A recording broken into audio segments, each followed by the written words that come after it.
Salut les amis de eSport TV, merci encore de la confiance renouvelée, merci également du way like, merci également du way abonné gars. Mauvaise nouvelle gars, mauvaise nouvelle, le temps mauvaise nouvelle parce qu'aujourd'hui encore, Ismaël Sarr fait parler de lui parce que Watford et aussi son service de santé, hein, donc les médecins de Watford def nañ benn sortie officielle, mais Ismaël Sarr sera indisponible jusqu'en fin janvier. Madame Ismaël Sarr, fin janvier, il sera indisponible, c'est mën reprendre entraînement par rapport aux lésions donc lésions donc ligament je vous l'avais dit, hein,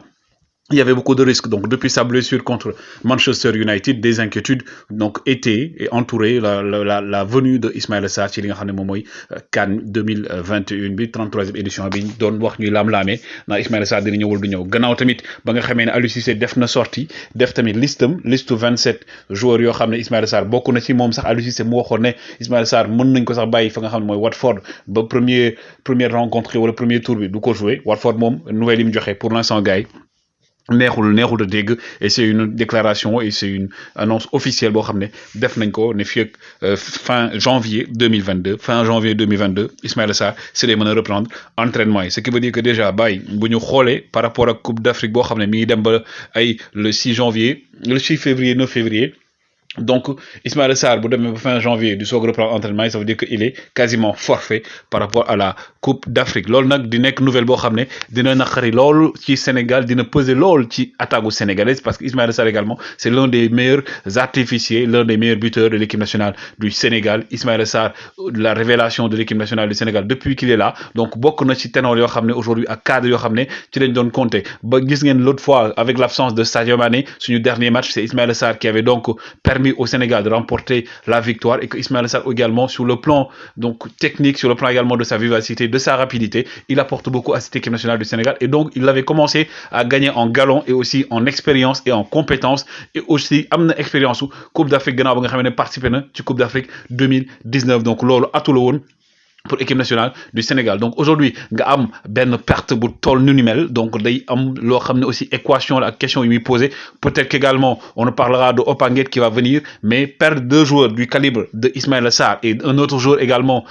bo xamné dina la après un petit moment, ce serait carrément une déception pour l'équipe nationale du Sénégal. Ça amoindrit l'équipe nationale du Sénégal, da koy wañi doole équipe nationale du Sénégal, wañi également li nga xamné loolu joueur yu ci melni Ismaïla Sarr doon apporter équipe. En tout cas, ce qui est sûr c'est que c'est donc la fédération n'ont pas encore fait de déclaration étant donné que c'est une nouvelle qui vient de tomber. Donc Watford c'est une cellule communication également en collaboration avec leurs médecins ñoo joxe nouvelle bobu né actuellement donc Ismaël Sarr il va reprendre à partir de fin janvier 2022 donc quasiment presque li nga xamné moy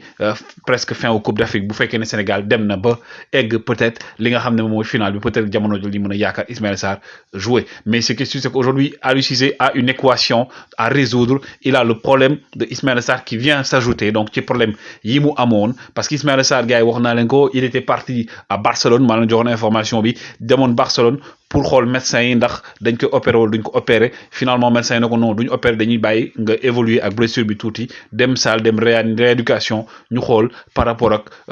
blessure bi nu muy demee balaa ñu jël décision finalement décision mooy duñ ko opérer mais malheureusement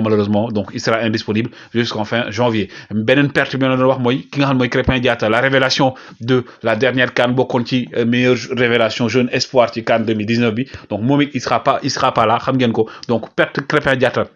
leader technique ci ben couloir bi perte Ismaïla Sarr également leader technique ci benen couloir bi dina indi ay problèmes yu reuy ci équipe nationale du Sénégal. Certains me diront que personne n'est indispensable mais bo bëggee tamit ci sa équipe nationale bi si sa 11 titulaires yi nga wàññiwaat ci deux joueurs yu ni mel donc dina jur benen problème te Ismaïla Sarr il apportait beaucoup et c'était un joueur bo xamné par rapport aux statistiques côté penalty il apportait beaucoup de fautes dans la surface de réparation donc dans le dernier tiers donc il était dangereux doon indi ay penalty doon indi ay fautes de la défense adverse. Donc perdre un joueur, ce sera donc un casse-tête pour Aliou Cissé qui actuellement est en train de se tirer peut-être les rastas mi xëc rasta mi jamono ji di xol nan lay mëna def ba jéma combler absence Ismaïla Sarr. Mais actuellement les gars, c'est mal parti en tout cas par rapport à li nga xamné Watford mom lañu wax. Donc maintenant, certains diront que oui, peut-être que nous avons besoin joueur et tout, on donne notre langue au chat. Mais, les nouvelles pour l'instant, en tout cas, les gars, ne sont pas bonnes. Aliou Cissé a un autre problème. Le Sénégal risque d'avoir un problème. Et Kalidou Koulibaly aussi, nous avons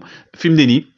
mënut boo moytuwul du jouer premier match yi donc ñu ngi commencé nag di sort Sénégal mi ngi commencé di sort code di perte yenn cadre yi et ça ce n'est pas une bonne chose et c'est malheureusement dommage pour l'équipe nationale du Sénégal. En tout cas les gars, c'est l'information que je voulais vous donner. Woy leen di like, woy leen di abonner et surtout woy leen di partager. Ça se passe dans la famille eSport TV. Jaa ngeen jëf.